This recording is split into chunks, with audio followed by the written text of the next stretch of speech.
Hello everyone. आज आपण सहकार या विषयात प्रकरण नंबर 4 अभ्यासणार आहोत. ज्या प्रकरणाचं नाव आहे महाराष्ट्र सहकारी संस्था कायदा 1960. यामध्ये आपण जो घटक आज अभ्यासणार आहोत तो आहे सभा, अर्थ व व्याख्या. त्याचप्रमाणे सभा नेमकं कुणाकुणाचे घेतले जातात. ॲक्च्युली सभासदांच्या सभा वेगळे असतात. व्यवस्थापन समिती किंवा एखादं संचालक मंडळ आहे, ठीक आहे, त्यांचे सभा वेगळं असतात. तर या ठिकाणी बघा, साधारणतः अगोदर सभा आपण कशाला म्हणूया. तर सर्वांना माहीत आहे की आपल्या सहकारी संस्थेमध्ये जे काही निर्णय या ठिकाणी राबविले जातात, जे काही निर्णय घेतले जातात, तर साधारणतः हे निर्णय घेण्याचं जे काही जबाबदारी असते, ठीक आहे, ती कुणावर असते. साधारणतः सभासद आणि संचालक मंडळ किंवा ज्याला आपण व्यवस्थापन समिती असंही म्हणतो. कारण बघा, कुठल्याही सहकारी संस्थेच्या जो सर्वोच्च शिखरावर, सर्वोच्च उंबरठ्यावर म्हटलं तर कोण असतात? सभासद.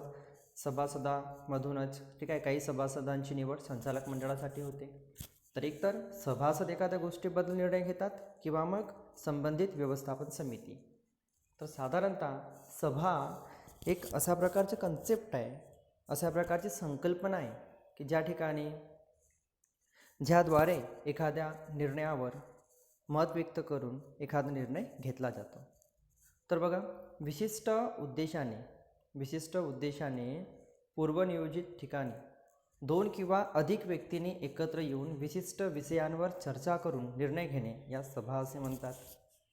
कुठलंही एखादा पर्पज राहील, एखादं कुठलंही उद्देश राहील आणि तो उद्देश पूर्ण करण्याच्या दृष्टिकोनातून जर दोन किंवा त्यापेक्षा जास्त व्यक्ती एकत्र आले, मग त्या विषयावर चर्चा झाली आणि चर्चेअंती जर एखादा निर्णय घेण्यात आलं, यालाच काय म्हणण्यात येते? सभा. म्हणजे बघा, सभेमध्ये नेमकं काय काय होते? ॲक्च्युली एखाद्या प्रस्तावावर चर्चा होते आणि मग त्या प्रस्तावाचे रूपांतरण साधारणतः ठरावामध्ये होते. Is that clear? बघा, होत काय ॲक्च्युली? सभा ॲक्च्युली या ठिकाणी दोन कन्सेप्ट इन्क्लूड असतात. एक म्हणजे प्रस्ताव आणि दुसरं म्हणजे ठराव, ठीक आहे. तर बघा, आता प्रस्ताव म्हणजेच काय ॲक्च्युली? प्रस्ताव फक्त काय असते की एखादा विषय चर्चेसाठी मांडणे आणि त्यावर चर्चा होणे, ठीक आहे. एखादा विषय मंजुरीसाठी, चर्चेसाठी मांडणे, ठीक आहे. एखादा विषयाबद्दल आपल्याला काय मंजुरी घ्यायची आहे, तर तो विषय फक्त चर्चेसाठी मांडणे, त्याला म्हणण्यात येते प्रस्ताव.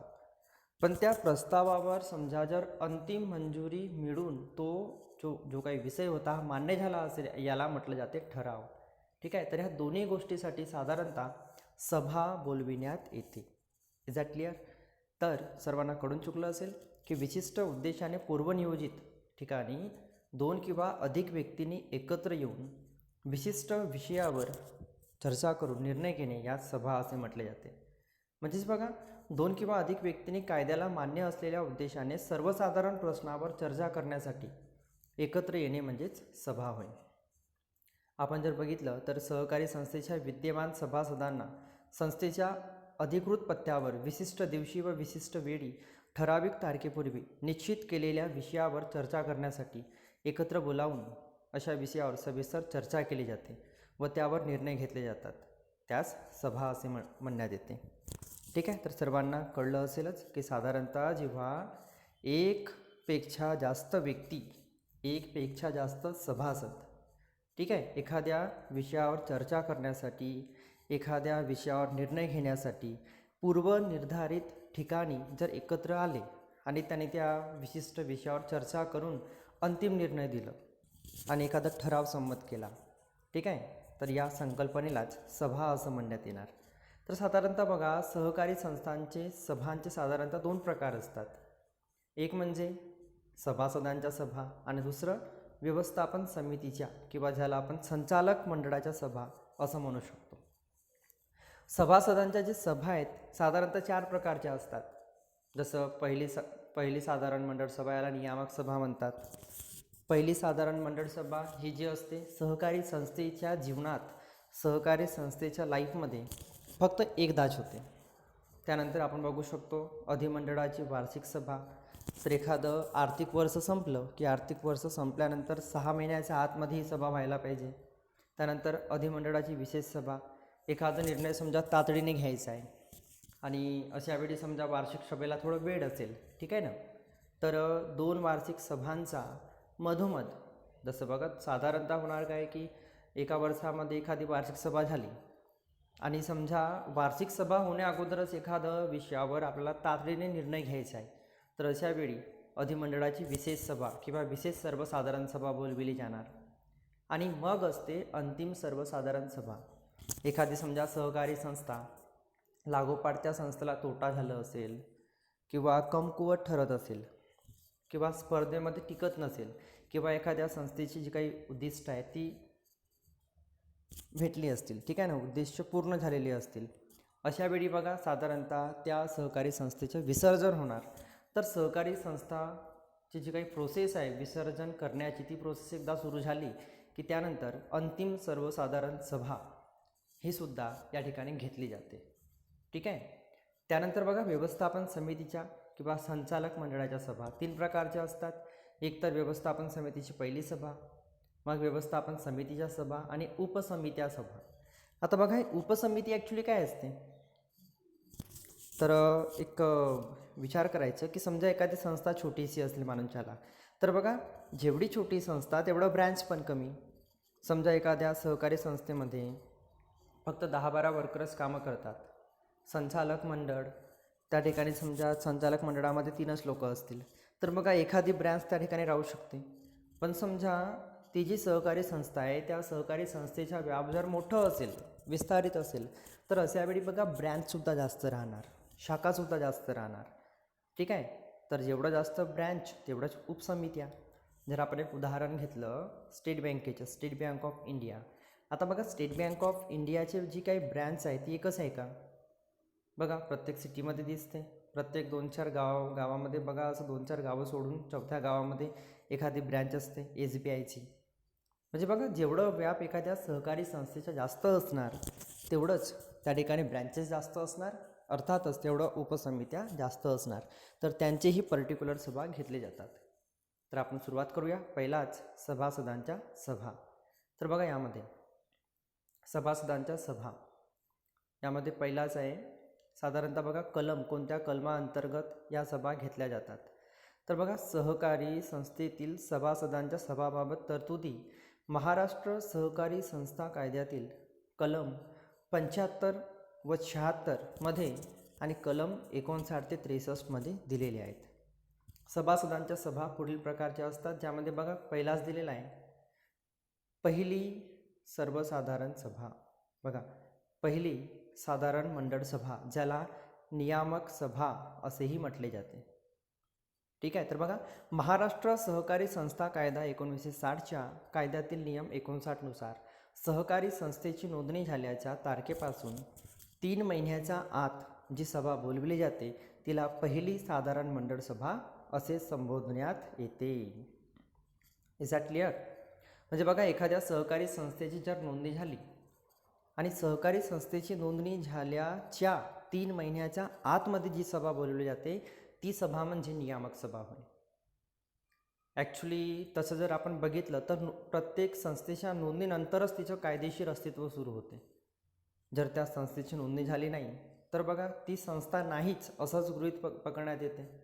अर्थातच एखाद्या संस्थेची नोंदणी झाल्यानंतरच त्या संस्थेला कायदेशीर अस्तित्व प्राप्त होते. तर प्रत्येक सहकारी संस्थेला कायद्यानुसार अशी सभा बोलवावी लागते. ही सभा सहकारी संस्थेच्या आयुष्यात फक्त एकदाच घेतली जाते. बघा लक्षात ठेवायचं, रिकाम्या जागेमध्ये सुद्धा तुम्हाला विचारलं जाते की साधारणतः कोणती सभा सहकारी संस्थेच्या आयुष्यात फक्त एकदाच घेतली जाते, तर कोणती? नियामक सभा किंवा पहिली साधारण सभा, फक्त एकदाच. सहकारी संस्थेच्या मुख्य प्रवर्तकाला पहिली साधारण मंडळ सभा बोलवावी लागते. जे प्रवर्तक आहेत, जे लीडर आहेत, पुढाकार घेतात सहकारी संस्था नोंदणीसाठी, त्यांना साधारणतः पहिली सर्वसाधारण सभा बोलवावी लागते.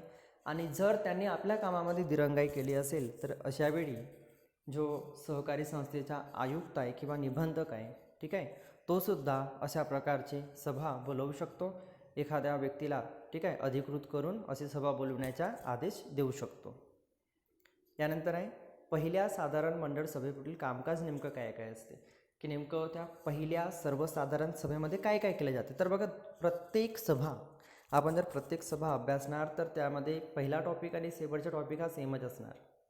म्हणजे कोणतं जसं आपण जर पहिला टॉपिक बघितलं तर बघा या ठिकाणी तुमच्या लक्षात येणार सभेच्या अध्यक्षाची निवड करणे. सभा कुठलीही असो सभेच्या अध्यक्षाची निवड करावीच लागते. आणि शेवटचे टॉपिक असते अध्यक्षांचा परवानगीने ऐनवेळी येणारे विषय. म्हणजे बघा काही विषय असे असतात जे त्या सभेमध्ये नमूद करण्यात येत नाही पण ऐनवेळी येतात, ऐन मोक्यावर येतात. तर सभेच्या अध्यक्षाची निवड करणे, त्यानंतर सहकारी संस्थेच्या नोंदणीची सभासदांना कल्पना देणे, सहकार निबंधकाने सहकारी संस्थेसाठी मंजूर केलेले पोटनियम उपविधी स्वीकारणे, सहकारी संस्थेच्या अधिनियमातील तरतुदीस अधीन राहून रीतसर निवडणुका होईपर्यंत हंगामी व्यवस्थापन समितीची 1 वर्षासाठी निवड करणे. कारण मग तेव्हापर्यंत तर ॲक्च्युली कुठलीही व्यवस्थापन समिती कार्यरत राहत नाही. ठीक आहे, जस्ट सहकारी संस्थेची नोंदणी झालेली असते. अशावेळी हंगामी व्यवस्थापन समितीची, ठीक आहे, कायम नाही. संस्था स्थापनेसाठी झालेल्या प्राथमिक खर्चास मान्यता देणे, हिशेबपत्रक स्वीकारणे आणि सभेच्या तारखेच्या 14 दिवस आधी प्रवर्तकाने केलेल्या सर्व व्यवहाराबाबतचे प्रतिवृत्त सादर करणे, प्रवर्तकांच्या नावाने असणारे जिल्हा मध्यवर्ती सहकारी बँकेतील खाते संस्थेच्या नावे हस्तांतरित करणे, नवीन सभासदांना प्रवेश देणे, सभासदांना द्यायच्या कर्जाची मर्यादा ठरविणे. नेमकं सभासदांना किती कर्ज द्यायचं आहे, त्याचे व्याजदर काय आहे, किती हप्त्यामध्ये त्यांना परत करायचं आहे याबद्दल कन्सेप्ट ठरविणे, पुढील वर्षासाठीचे अंदाजपत्रक मंजूर करणे आणि अध्यक्षांच्या परवानगीने ऐनवेळी येणारे विषय. म्हणजे बघा साधारणतः पहिली साधारण मंडळ सभा ही संस्था स्थापनेच्या हेतू व उद्देश सफल होण्याच्या दृष्टीने आयोजित केली जाते. की नेमकं सहकारी संस्था स्थापनेमागचा उद्देश काय आहे, ठीक आहे, त्यामागच्या हेतू आणि उद्देश सफल होण्याच्या दृष्टीने आयोजित केली जाते. शिवाय या सभेत संस्थेला आकार व दिशा देण्याचे कामसुद्धा केले जाते. यानंतर आहे अधिमंडळाची वार्षिक सभा. तर बघा जसं आपण पहिली सभा बघितलं नियामक सभा, ती एखादी संस्था स्थापन झाल्याच्या 3 महिन्याच्या आत घ्यावं लागते. तर इथं बघा अधिमंडळाची वार्षिक सभा, वार्षिक म्हणजेच बघा वर्ष संपणार, पण कोणतं वर्ष, तर आर्थिक वर्ष. प्रत्येक सहकारी संस्थेने महाराष्ट्र सहकारी संस्था कायदा 1960 च्या कलम 75च्या नियम 60 नुसार सहकारी संस्थेचे आर्थिक वर्ष संपल्यानंतर 6 महिन्याच्या आत सभासदांची अधिमंडळाची वार्षिक सभा बोलविली पाहिजे. आणि या सभेलाच अधिमंडळाची वार्षिक सभा किंवा सर्वसाधारण सभा असे म्हटले जाते. सर्वांना माहीतच आहे की प्रत्येक वर्षी 31 मार्चला आपलं आर्थिक वर्ष संपते आणि आर्थिक वर्ष संपल्यानंतर 45 दिवसांच्या आत संस्थेची वार्षिक हिशेबपत्रके पूर्ण करावी लागतात व 4 महिन्यांच्या आत संस्थेचे लेखापरीक्षण करून घेणे बंधनकारक असते. अधिमंडळाची वार्षिक सभेची सूचना सचिवाने सर्व सभासदांना उपविधीतील तरतुदीनुसार सभेपूर्वी किमान 14 दिवस आधी द्यावी लागते. आणि बघा अशा सभेला सर्वसामान्य सभासदांबरोबरच जो लेखापरीक्षण करतो, ठीक आहे, तो व्यक्तीसुद्धा त्या ठिकाणी असणे गरजेचे आहे. कारण तो व्यक्ती सांगणार ना पर्टिक्युलर की यावर्षीचं नफा तोटा किती आहे, अजून आपल्याला काय काय करायचं आहे, हे सर्व गोष्टी. पहिल्या साधारण सभेव्यतिरिक्त संस्थेच्या इतर सर्वसाधारण सभा सचिव किंवा उपविधीद्वारे आणि त्याद्वारे अशा सभा बोलविण्यासाठी प्राधिकृत करण्यात आलेला कोणताही अधिकारी निबंधकाला सूचना देऊन कलम 75 मधील पोट कलम 1 मध्ये नमूद केलेल्या कालावधीमध्ये भरविल. पूर्वीच्या कलम 75 मध्ये वार्षिक सभेस मुदतवाढ देण्याची तरतूद होती व त्याचा अधिकार शासनास होता. परंतु नवीन दुरुस्तीन्वये कोणत्याही परिस्थितीत संस्थेच्या समितीस संस्थेचे आर्थिक वर्ष संपल्यापासून 6 महिन्यांच्या आत म्हणजेच 30 सप्टेंबरपर्यंत अधिमंडळाची वार्षिक सभा घेणे बंधनकारक असतेच. एखादं आर्थिक वर्ष संपलं की त्यानंतर 6 महिन्याच्या आत जवळजवळ 30 सप्टेंबरपर्यंत अधिमंडळाची वार्षिक सभा घेणे कंपल्सरी आहे. आणि बघा अधिमंडळाची वार्षिक सर्वसाधारण सभेचे कामकाज पहिला परत सेमच राहणार, सभेच्या अध्यक्षाची निवड करणे. तर शेवटच्या बघा साधारणतः अध्यक्षांच्या परवानगीने ऐनवेळी येणाऱ्या विषयावर चर्चा करणे. मग या व्यतिरिक्त काय काय, तर बघा इथं काय काय केले जाणार, मागील सभेचे जे काही मागील सभा झाली तिचं इतिवृत्त किंवा सभा वृत्तांत वाचून कायम करणे, रिक्त होणाऱ्या संचालकाच्या जागी नवीन संचालकाची निवड करणे, मागील आर्थिक वर्षाचे जमा खर्च, नफा तोटा खाते व ताळेबंद पत्रक व हिशोब तपासणीचा अहवाल इत्यादींना मंजुरी देणे, त्याचप्रमाणे मागील आर्थिक वर्षाच्या लेखापरीक्षण अहवाल, आधीच्या लेखापरीक्षणाच्या दोष दुरुस्ती अहवाल व समिती अहवाल स्वीकृतीसाठी ठेवणे, वार्षिक अहवालास मंजुरी देणे, पुढील आर्थिक वर्षासाठी अंदाजपत्रकास मंजुरी देणे. बघा, या अगोदर जी पहिली सभा झाली होती त्यामध्ये ॲक्च्युली अंदाजपत्रक तयार झालं नाही का, पण आता समोरच्या अंदाजपत्रकाला परवानगी देणे, लाभांशाचा दर ठरविणे व जाहीर करणे.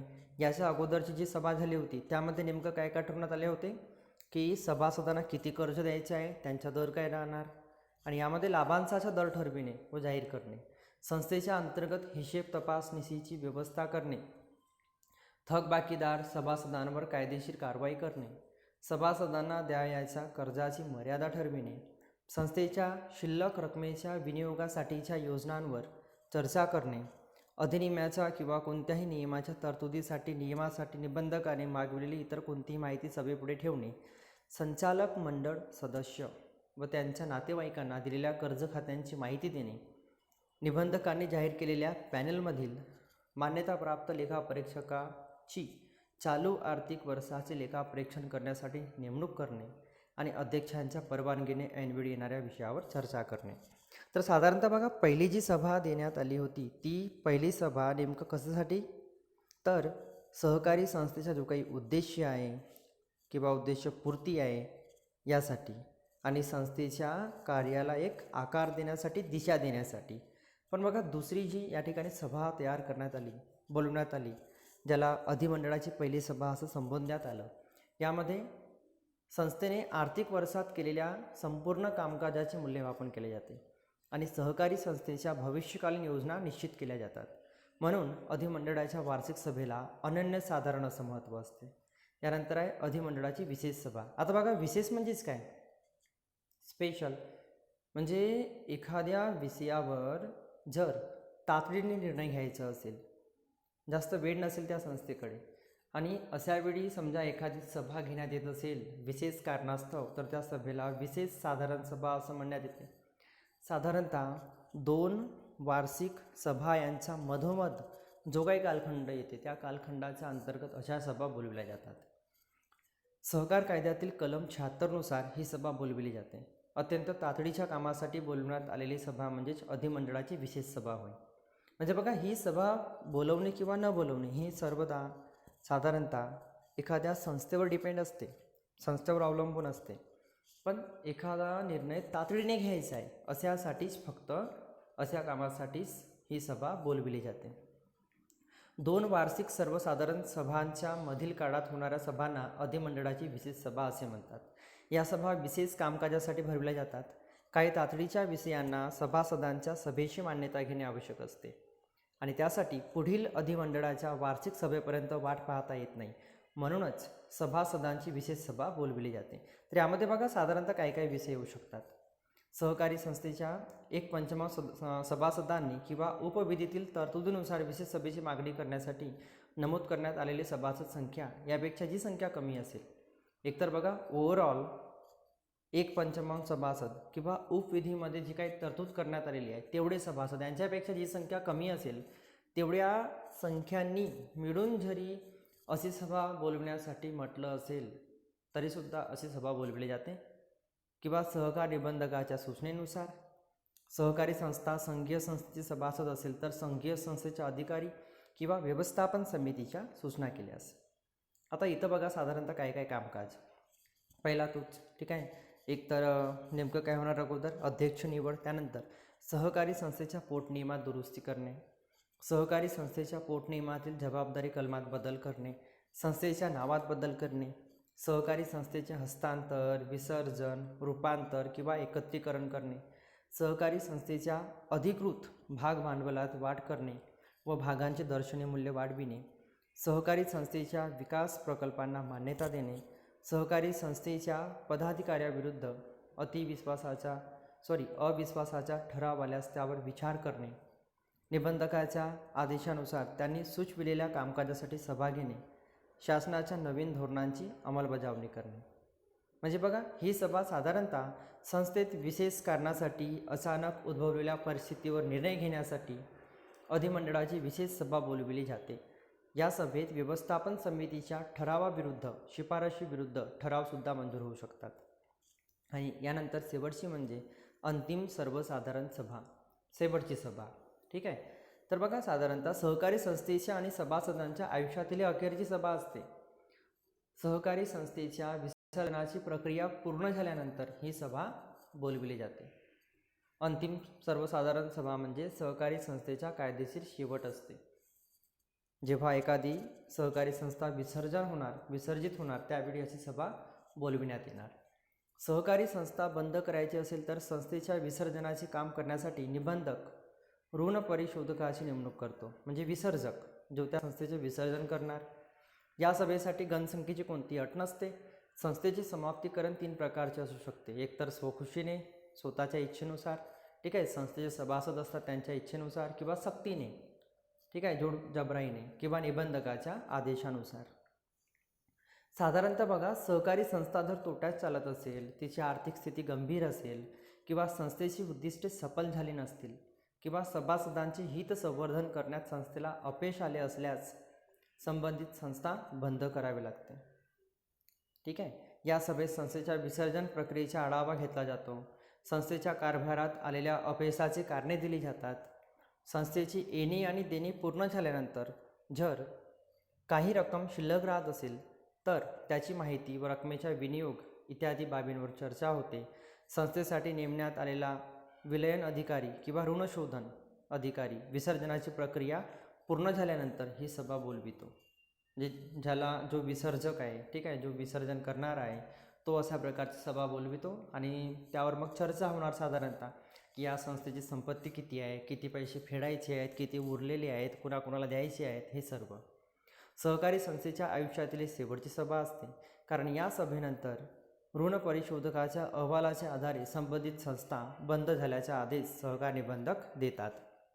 तर आजच्या लेक्चरमध्ये आपण बघितलं की सभासदांच्या सभा नेमकं किती असतात, कशा प्रकारच्या असतात. आपण यानंतरच्या लेक्चरमध्ये बघणार आहोत की व्यवस्थापन समितीच्या सभा किती आणि कशा प्रकारच्या होतात. तर आजच्या लेक्चरमध्ये एवढंच. बाकी भेटूया आपण नवीन लेक्चरसहित. तेव्हापर्यंत कीप स्टडी.